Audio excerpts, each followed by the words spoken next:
Good morning, ladies and gentlemen. At the outset, I'd like to thank the AIOS and APO for having me here. The topic allotted to me is intraocular lenses, and I have no financial interest in the contents of this presentation. Today is the era of refractive cataract surgery. Choice of an appropriate and a suitable intraocular lens play a very, very important and central role in the eventual visual outcome of these patients. These other factors which have been taken care of by the other speakers, like increases in the refractive accuracy, how to take care of the astigmatism, a safe surgery, and a proper patient counseling also play a very important role. Now, every conference that we attend, the new lens is launched. There is a virtual revolution in the intraocular lenses technology. I'm not going to make an attempt in comparing, summarizing all the lenses that are available in the market, or comparing and contrasting these performances of these lenses.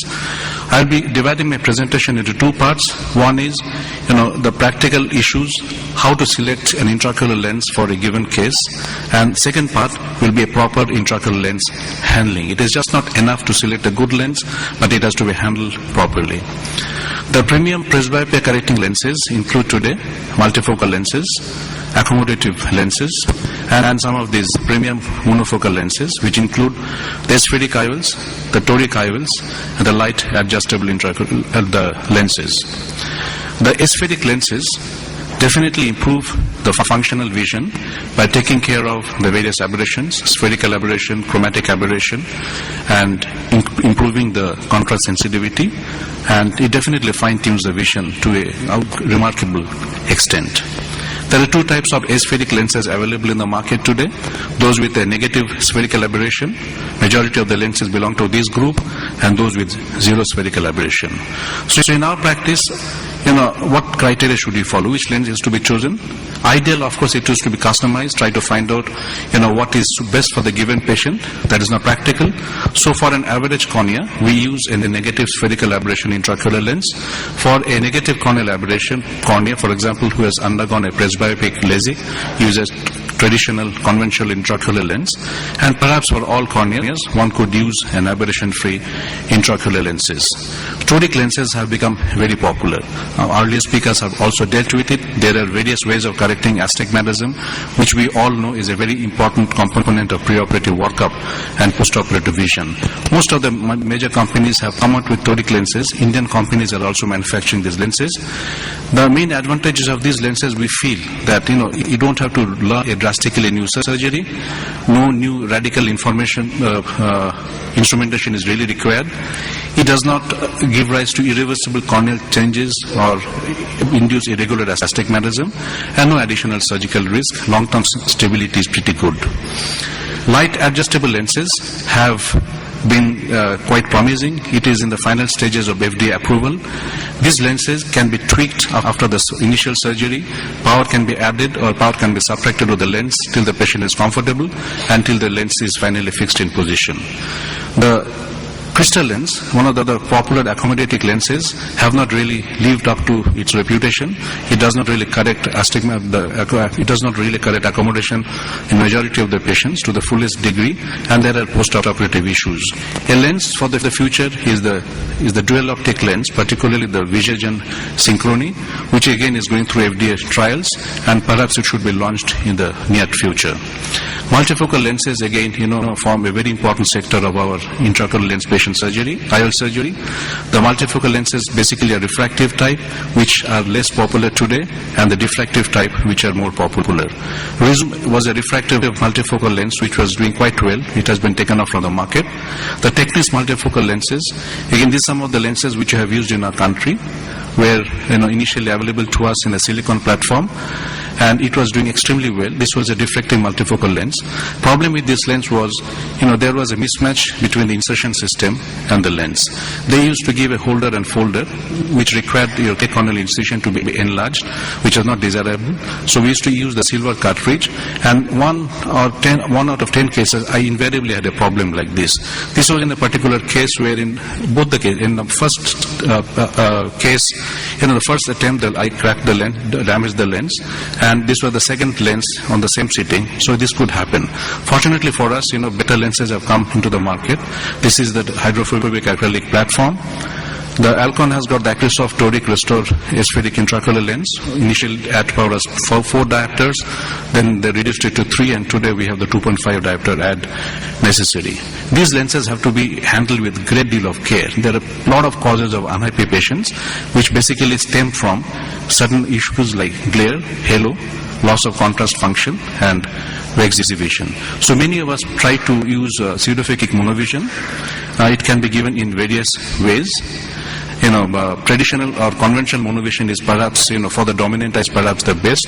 We try to correct the dominant eye to, -1 to -0.75, and other eye becomes emmetropic. Now, regarding patient selection, I would give an option of multifocal lenses to all my patients, and then I would apply the exclusion criteria. So, patients who do not pass this test, I would give them the option of monofocal intraocular lenses, monofocal lens in the monovision strategy. Now, a few points regarding IOL handling. This was a patient operated elsewhere 6 months ago, came to me with history suggestive of recurrent attacks of uveitis, every episode responding with topical steroids. If you see the dilated eye carefully, you see that it is a single piece hydrophobic acrylic lens, one haptic in the bag, other haptic in the sulcus. So this has been asymmetrically implanted. A single-piece hydrophobic acrylic lens should never be kept in the sulcus. It has to, both the haptics have to go into the bag. Now, this was another patient. A patient had undergone SICS elsewhere, came to me with the good vision, but patient complained that on side gaze, patient had problems. I dilated him and evaluated him. You can see the windshield wiper syndrome. So basically, this particular patient has got an inappropriate lens implanted in the ciliary sulcus. So basically, avoid implanting lenses in the sulcus that have all these attributes. Any lens with a small optic, square edge, without a posterior haptic angulation should never go in the sulcus. Never use a single-piece hydrophobic acrylic lens in the ciliary sulcus. These are all the problems. Both the patients I have presented in this presentation have had these problems. And so what is the ideal lens for the sulcus? It should have a large flexible haptic, a large optic with a rounded edge, a slight posterior angulation, a wide power range, and the IOL that fits this description is the star surgical lens of this particular number. It is not available in our country, but in the Indian scenario, I think the sensor hydrophobic lens does pretty well. It is 13 millimeter in overall length and 6 millimeter optic size. We have to be very careful in choosing a lens for eyes which have undergone a vitrectomy. So if we are using a foldable lens, my preference of course should be to use a hydrophobic acrylic lens, or maybe a hydrophilic acrylic lens, or a PMM, a rigid haptic lens, never a silicone lens. Because if the patient has an open posterior capsule, there could be intraoperative moisture condensation during fluid air exchange when the vitrectomy is performed, or silicone oil, emulsified silicone oil bubbles may be adherent to the posterior surface of the lens, which could impair the patient's vision, or it could also impair the surgeon's vision if the patient is taken up for vitrectomy.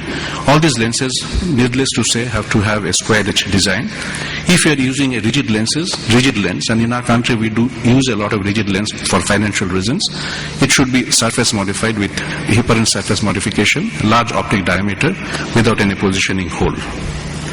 Now, multifocal lenses, let us see what is the perspective from the retinal surgery point of view. A patient who has got a significant posterior segment pathology requiring a vitrectomy, and a patient has a multifocal lenses. So majority of the retinal surgeons feel that the diffractive multifocal lenses interfere with intraoperative view. These are some of the quotes I could get from the literature. Alternating zones in the multifocal IOLs interfere with normal views of the retina.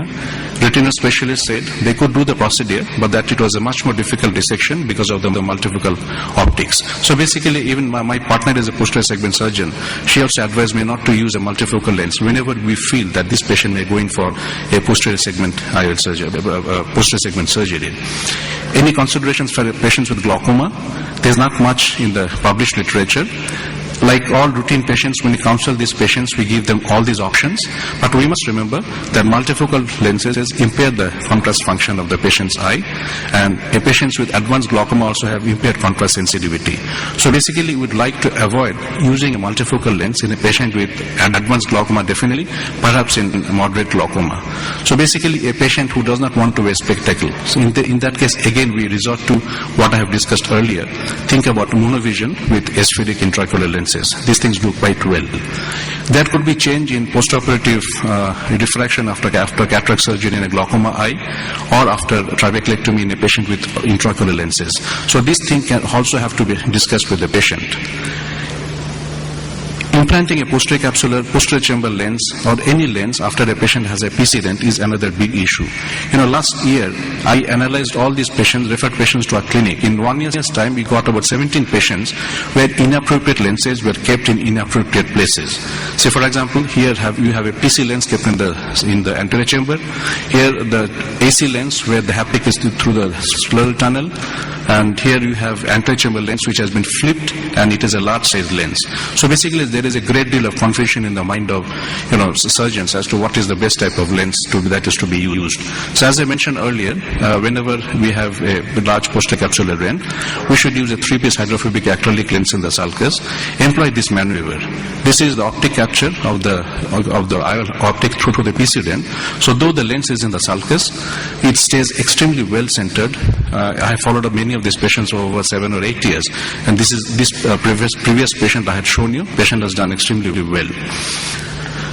Now there are other options of IOL fixation. For example, if a patient does not have a capsular support, he could do a scleral fixation, or he could do a sutureless scleral fixation using the Gerber's technique or Amar Agarwal's glued-in IOL techniques. So in conclusion, we have to be very careful and in selecting an appropriate and suitable intraocular lens for a given patient. At the same time, to optimize the outcomes, we also need to take care of other factors like refractive accuracy, calculate the IOL power properly, take care of the astigmatism, perform a very safe surgery, and counsel the patient extremely well before the surgery. Thank you very much for your attention.